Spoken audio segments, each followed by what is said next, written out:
بسم اللہ الرحمن الرحیم الحمد للہ رب العالمین والصلاة والسلام علی سیدنا و نبینا و مولانا محمد خاتم النبیین وعلی آلہ و اصحابہ اجمعین وعلی کل من تبعہم بإحسان واستنى بسنتهم إلى يوم الدین. اما بعد،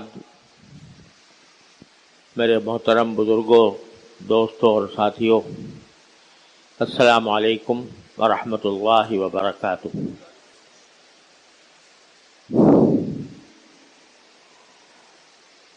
پچھلے کئی ہفتوں سے میں قرآن کریم کی ایک آیت کی کچھ تشریح عرض کر رہا ہوں، جس میں اللہ تبارک و تعالیٰ نے مسلمانوں کو یہ حکم دیا ہے کہ وہ اللہ کا کثرت سے ذکر کیا کریں، اللہ کو کثرت سے یاد کریں۔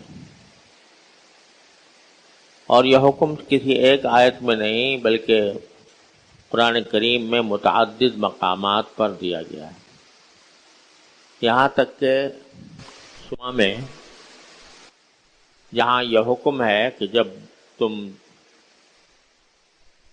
جمعہ کی اذان سنو تو فوراً اللہ کے ذکر کی طرف دوڑو۔ اللہ کے ذکر سے وہاں مراد ایک تو جمعہ کا خطبہ ہے اور دوسرے نماز ہے، اور کہہ دیا وذروا البیع ہے۔ تو جب اذان کی آواز آ جائے تو پھر بیع و شراء، خرید و فروخت کا کاروبار سب بند کر دو، اور اگر یہ خیال ہو کہ بھئی ہم دکان بند کریں گے یا اپنا کاروبار روکیں گے تو ہمیں کوئی نقصان ہو جائے گا، تو اللہ تعالیٰ فرماتے ہیں ذالکم خیر لکم ان کنتم تعلمون۔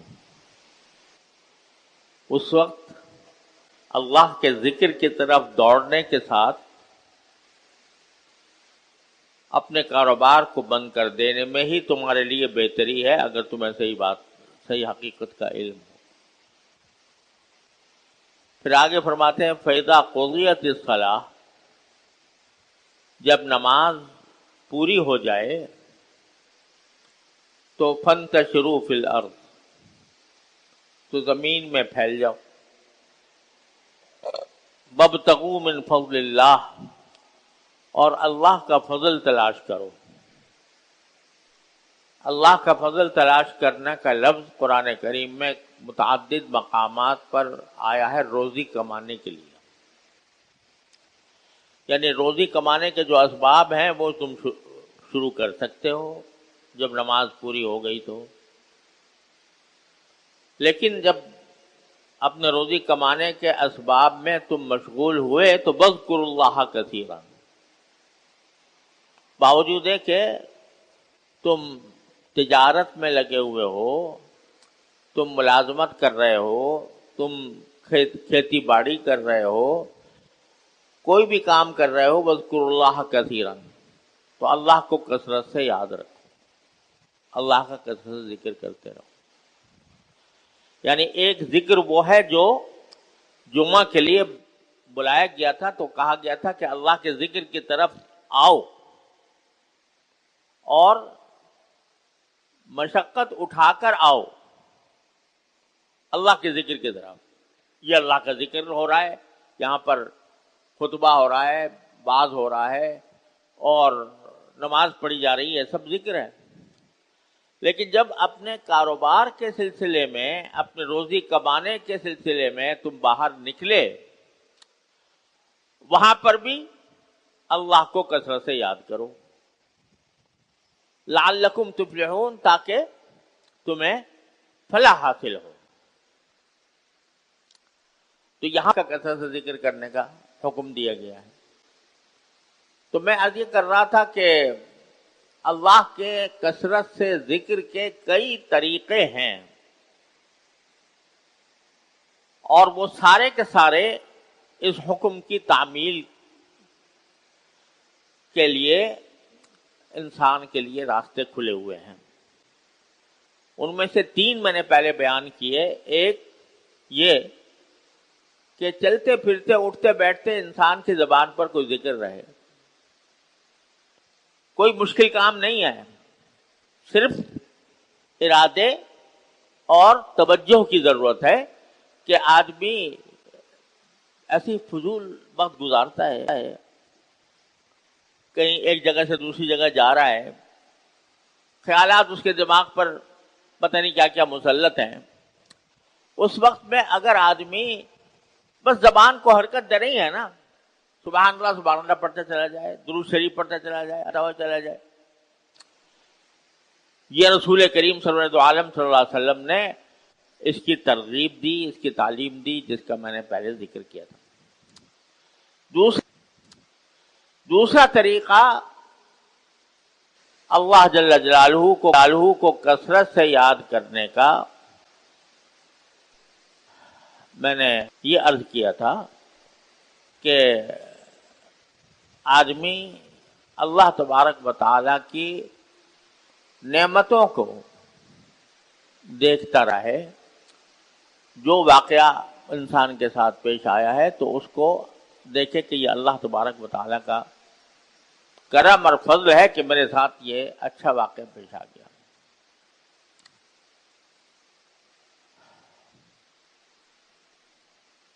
اور تیسری بات میں نے یہ عرض کی تھی کہ حضور نبی کریم سرور دو عالم صلی اللہ علیہ وسلم کی سیرت طیبہ کو پڑھنا اور اس کے مطابق اپنا جائزہ لینا کہ ہم اس سیرت طیبہ کے تقاضوں کے مطابق عمل کر رہے ہیں یا نہیں، یہ بھی ذکر اللہ میں داخل ہے اور بہت بڑا ذکر اللہ ہے.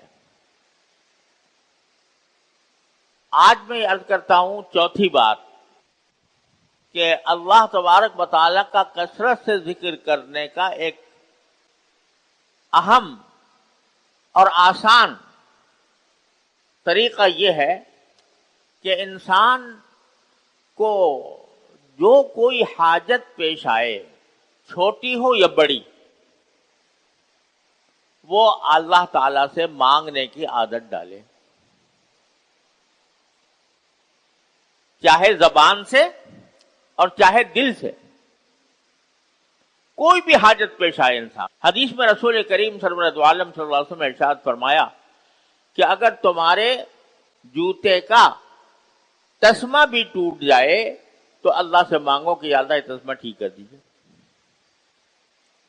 اب آپ ذرا دیکھو کہ بظاہر تو اگر کسی کا جوتا ٹوٹ گیا تو اس کا کام یہ ہونا چاہیے کہ اس کو ٹھیک کرنے کے لیے خود ٹھیک کرے یا کسی موچی کے پاس جائے اور اس کے پاس جا کر اس کو ٹھیک کرائے. لیکن سرکار دو عالم صلی اللہ علیہ وسلم فرماتے ہیں کہ اس سے پہلے یہ کام کرو. کیا کرو؟ اللہ سے دعا کرو یا اللہ میرا جوتا ٹوٹ گیا، اس کو ٹھیک کرا دیجیے. جب جوتے کا تسمہ ٹوٹنے کے اوپر بھی رسول کریم صلی اللہ علیہ وسلم نے دعا مانگنے کی تلقین فرمائی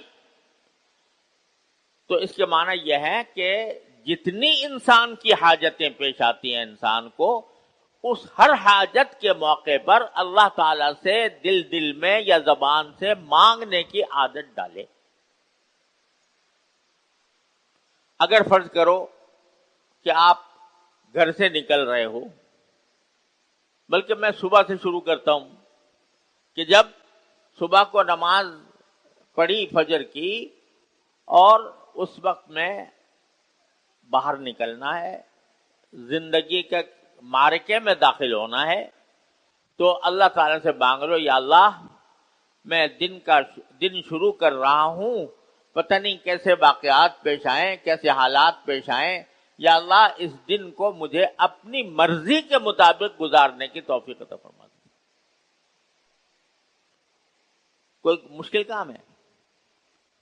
صبح کو اللہ تعالیٰ سے یہ مانگ لو. اور خود رسول کریم سرورت عالم صلی اللہ علیہ وسلم نے تلقین فرمایا اور خود عمل تھا کہ صبح کے وقت یہ دعا فرماتے تھے، اللہم بک اصبحنا وبک امسینا وبک نحیا وبک نموت اللہم انی اسألک خیر ھذا اليوم وخیر ما بعدہ وَأَعُوذُ بِكَ مِن شَرِّ مَا فِي هَذَا الْيَوْمِ وَشَرِّ مَا بَعْدَهُ۔ یا اللہ ہم نے صبح بھی آپ ہی کی توفیق سے کی ہے اور شام بھی آپ کی توفیق سے ہوگی، اور اے اللہ ہم آپ سے اس دن کے اندر پیش آنے والے حالات کی بھلائی مانگتے ہیں، خیر مانگتے ہیں، خیر هذا اليوم وخیر ما بعدہ، اور اللہ ہم صرف آج ہی کے دن تو محتاج نہیں ہیں خیر کے، بلکہ اس کے بعد جو دن آنے والے ہیں ان کے اندر بھی خیر مانگتے ہیں، اور نعوذ بک من شر ما فی ھذا اليوم، اور اس دن میں جو کوئی بھی برائی کے واقعات شر پیش آئے گا یا اللہ اس سے آپ کی پناہ مانگتے ہیں، اور اس دن کے بعد کوئی شر آنے والا ہوگا تو اس سے بھی پناہ مانگتے ہیں، آپ کی پناہ مانگتے ہیں۔ اگر آدمی یہ دعا تنہا یہ دعا مانگے اور اللہ تعالیٰ قبول فرما لے، بیڑا پار۔ آج کے دن کی بھی خیر چاہیے، آج کے بعد والے دن کی بھی خیر چاہیے، اور آج کے دن کے شر سے بھی آپ کی پناہ چاہیے، آج کے دن کے بعد کے حالات سے بھی آپ کی اس کی شر سے بھی پناہ پائی چاہیے۔ اللہ تعالیٰ اگر یہ منظور فرما لیں کہ بھئی ساری خیر دے دی تمہیں آج کے دن کی، ہر شر سے بچا لیا، تو اور کیا چاہیے بھائی؟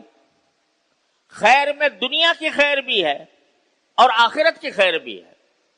یا اللہ آج کے دن میں خیر ہی خیر ہو، اور کیا مانا کہ دنیا کی بھی خیر ہو، دنیا کے جو میرے جائز مقاصد ہیں، جائز حاجتیں ہیں، اللہ وہ بھی پوری ہو جائیں اور ان کی خیر مل جائے، اور یہ دن میرے لیے آخرت کی بہتری کا اور آخرت کے خیر کا بھی ذریعہ بن جائے کہ میں اس کو آپ کے احکام کے مطابق گزاروں، عبادتیں آپ کے مرضی کے مطابق کروں، معاملات آپ کی مرضی کے مطابق کروں، لوگوں کے ساتھ مل جول رہنا سہنا بھی آپ کی مرضی کے مطابق ہو، اپنے گھر والوں کے ساتھ میرا تعلق جو ہے وہ بھی آپ کی مرضی کے مطابق ہو۔ یہ ساری خیر ہے آج کے دن کی۔ اور شر، دنیا کے شر سے بھی پناہ آپ کی، اور آخرت کے شر سے بھی پناہ آپ کی۔ دنیا کا شر یہ کہ آج کے دن میں مجھے کوئی چوٹ لگ جائے، کوئی زخمی ہو جاؤں، کوئی بیماری ہو جائے، کھڑی ہو جائے، کوئی آفت آ جائے، کوئی نقصان ہو جائے، یہ سب شر دنیا کے، اس سے بھی آپ کی پناہ مانگتے۔ اور آخرت کے شر کہ اس دن کے اندر مجھے کوئی گناہ کرنا پڑ جائے، مجھے کوئی ایسا کام کرنا پڑ جائے جو آپ کی مرضی کے خلاف ہو اور میرے لیے جہنم کا سبب بننے والا ہو، اس سے بھی آپ کی پناہ مانگتا ہوں۔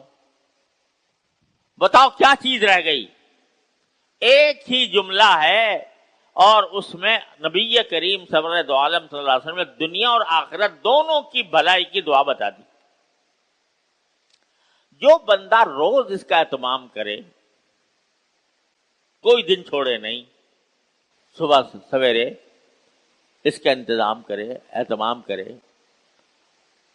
تو کیا اللہ تعالیٰ اس کو نامراد کر دے گا؟ جو بندہ روزانہ یہ مانگتا ہے اللہ تعالیٰ سے کہ اللہ مجھے خیر چاہیے، شر سے بچائیے، تو کیا اللہ تعالیٰ اس کو نامراد کریں گے؟ ایسے ظالم ہے اللہ تعالیٰ۔ وہ تو کہہ رہے ہیں کہ یا عبادی، میرے بندو، لا تقنطوا من رحمت اللہ، اللہ کی رحمت سے کبھی مایوس نہ ہو، بلکہ مجھے پکارا کرو، میں تمہاری بات سنوں گا اور اس کو قبول بھی کروں گا۔ تو جو بندہ روز یہ مانگتا ہو اللہ تبارک و تعالیٰ سے، تو میں نہیں سمجھتا کہ اللہ تبارک و تعالیٰ اس کو اپنی توفیق سے محروم فرمائیں گے۔ ہو سکتا ہے شروع میں آدمی عادی بنا ہوا ہے غلط قسم کی زندگی کا، عادت کو چھوڑنے میں کچھ وقت بھی لگ جاتا ہے، لیکن جب روز جاتا ہے اللہ کے دربار میں اور کہتا ہے کہ اللہ مجھے نکال لے اس سے، تو ممکن نہیں ہے کہ اللہ تبارک و تعالیٰ اس کو نہ نکالے شر سے۔ گناہ کی زندگی گزار رہا ہے انسان، لیکن دل میں نادم ہے، شرمندہ ہے، چاہتا ہے کہ میں گناہ چھوڑ دوں، چھوڑا نہیں جا رہا، ہمت نہیں ہو رہی، ماحول کے تقاضے میں بہا جا رہا ہے، تو ایسے میں اللہ تبارک و تعالیٰ کو پکارو گے اور پکارتے رہو گے تو ممکن نہیں ہے کہ اللہ تبارک و تعالیٰ مایوس کرے تمہیں۔ ایک بات بڑی کام کی کہ آپ نے یہ واقعہ سنا ہوگا، قرآن کریم میں آیا ہے کہ حضرت یونس علیہ السلام سے، اتنے بڑے پیغمبر تھے، جلیل القدر پیغمبر، ان سے ایک چوک ہو گئی تھی۔ انبیاء کرام گناہوں سے تو معصوم ہوتے ہیں، لیکن کبھی کوئی بھول چوک ہو سکتی، اور انبیاء کرام سے اگر کوئی چوک ہو جائے تو انبیاء کرام کے اوپر پہاڑ بن کر گرتی ہے وہ۔ ہم لوگ تو گناہ کر کے بھی کوئی اپنے دل پہ بوجھ نہیں سمجھتے، لیکن انبیاء کرام سے اگر چھوٹی سی بھول چوک ہو جائے وہ بھی ان کے لیے ایک پہاڑ بن جاتی ہے، اور اللہ تبارک و تعالیٰ کی طرف سے معاملہ بھی ان کے ساتھ سخت ہوتا ہے اس بھول چوک کے اوپر۔ اسی لیے کہا گیا حسنات الابرار سیئات المقربین، کہ جو نیک لوگ، جن کو لوگ نیکیاں سمجھتے ہیں، جو اللہ کے مقرب بندے ہوتے ہیں جیسے انبیاء کرام، ان کے ہاں وہ برائی شمار ہوتی ہے۔ بہرحال ان سے چوک ہو گئی تھی، اللہ تبارک و تعالیٰ نے اس چوک کی وجہ سے ان کے اوپر گرفت کی۔ گرفت کیا کی کہ سمندر میں کشتی میں جا رہے تھے، طوفان آیا اور لوگوں نے کہا کہ جی کشتی کے اندر وزن زیادہ ہے، کم از کم ایک آدمی کو قربانی دینی پڑے گی کہ وہ سمندر میں گر جائے تاکہ کشتی کے باقی لوگ بچ جائیں۔ اب کون آساد کس کو انتخاب کریں کہ اس کو سمندر میں ڈالیں، وہ اپنی جان سے جائے اور باقی لوگوں کی جان بچ جائے؟ تو آخر میں فیصلہ یہ ہوا کہ بھئی قرآن اندازی کرو، نام قرے میں ڈالو، جس کا نام قرے میں آ جائے اس کو سمندر میں پھینک دیا جائے۔ قرآن اندازی کی گئی، اس میں ان کا حضرت یونس علیہ السلام کا نام آ گیا، پیغمبر کا۔ تو پہلے ہی طے ہو گیا تھا کہ جس کا نام قرے میں آئے گا اس کو سمندر میں پھینکا جائے گا، سمندر میں پھینک دیا گیا۔ یعنی گویا ایک طرح سے موت کا پیغام تھا، دے دیا گیا۔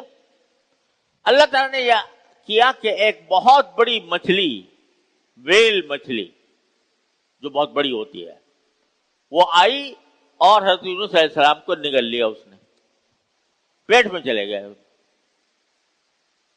اب آپ اندازہ کریں کہ ایک انسان وہ مچھلی کے پیٹ میں چلا گیا، مچھلی کے پیٹ میں وقت گزار رہا ہے۔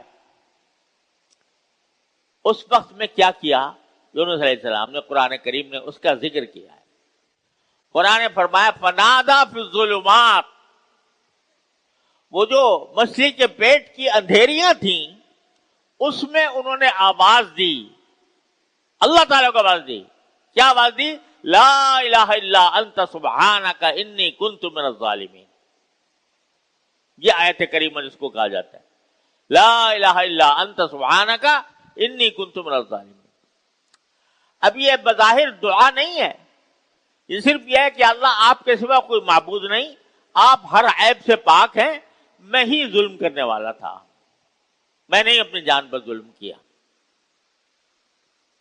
گویا زبان سے تو نہیں کہہ رہے، لیکن زبان حال سے یہ کہہ رہے ہیں کہ میں نے اپنے اوپر ظلم کر کے اپنے آپ کو اس حالت میں پہنچا دیا ہے، اور اس سے نکالنے والا سوائے آپ کے کوئی اور ہے نہیں۔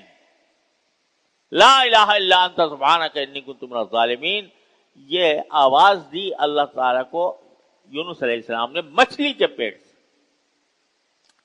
تو قرآن کہتا ہے فَنَجَّيْنَاهُ مِنَ الْغَمِّ، اس ان کے کہنے کی وجہ سے ہم نے ان کو اس گھٹن سے نجات دے دی. وہ گھٹن آپ تصور کریں، اس گھٹن کا، مچھلی کے پیٹ میں انسان ہے، لبلبی وہ اس کی کھال ہے یا جو کچھ بھی ہے، اندھیرا ہے، نظر کچھ نہیں آ رہا، اس گھٹن سے ہم نے نجات دے دی لا الہ الا انت سبحانک انی کنت من الظالمین کہنے کی وجہ سے. چلو یہ تو قصہ بیان کر دیا قرآن نے حضرت یونس علیہ السلام کا. اگلا جملہ فرمایا وَكَذَلِكَ نُنْجِي الْمُؤْمِنِينَ، اور اسی طرح ہم نجات دیتے ہیں مومن ایمان والوں کو، اسی طرح ہم ایمان والوں کو نجات دیتے ہیں. کیا مطلب ہوا اس کا؟ کیا ہر مومن مچھلی کے پیٹ میں جائے گا اور پکارے گا اور پکار کر اللہ میاں سے مانگے گا اور وہ پھر نجات دیں گے؟ ظاہر ہے ہر ایک آدمی تو وہ تو ایک واقعہ تھا، ہو گیا. آگے جو کہہ رہے ہیں کہ ہر مومنین کو، تمام مومنین کو ہم اسی طرح نجات دیتے ہیں، اس کے معنی یہ ہے کہ جب بھی مومن کسی ظلمت میں گھرے، کسی اندھیری میں گر جائے اور چاروں طرف سے امید کے دروازے بند ہو جائیں، جب وہ مجھے اب پکارے گا لا الہ الا انت سبحانک انی کنت من الظالمین کہہ کر، میں اس کو نجات دوں گا. یہ وعدہ کر لیا اللہ تعالیٰ نے. اللہ کا وعدہ کبھی جھوٹا نہیں ہو سکتا. لہذا جو بندہ ہر روز پکارتا ہے اللہ تعالیٰ کو، ہر روز کہتا ہے یا اللہ میں خیر مانگتا ہوں، شر سے پناہ مانگتا ہوں، یہ مانگتے ہوئے تھکتا نہیں، تو ممکن نہیں ہے کہ میرا پروردگار اس کو بے یار و مددگار چھوڑ دے. ممکن نہیں ہے کہ اسے خیر حاصل نہ ہو، ممکن نہیں ہے کہ وہ شر سے نہ بچے. ہاں، مانگنے والے کی بات ہے، مانگنے والے کی اپنا اہتمام ہے کہ اس کا دھیان رہے، وہ غفلت میں مبتلا نہ ہو، بلکہ اللہ تعالیٰ کو مانگ کر زندگی گزارے. اللہ تعالیٰ سے انشاءاللہ ٹھیک ہو جائے گا، خیر حاصل ہو جائے گی، شر سے بچ جائے گا. اللہ تعالیٰ ہم سب کو اس پر عمل کرنے کی توفیق عطا فرمائے. وآخر دعوانا الحمدللہ رب العالمین.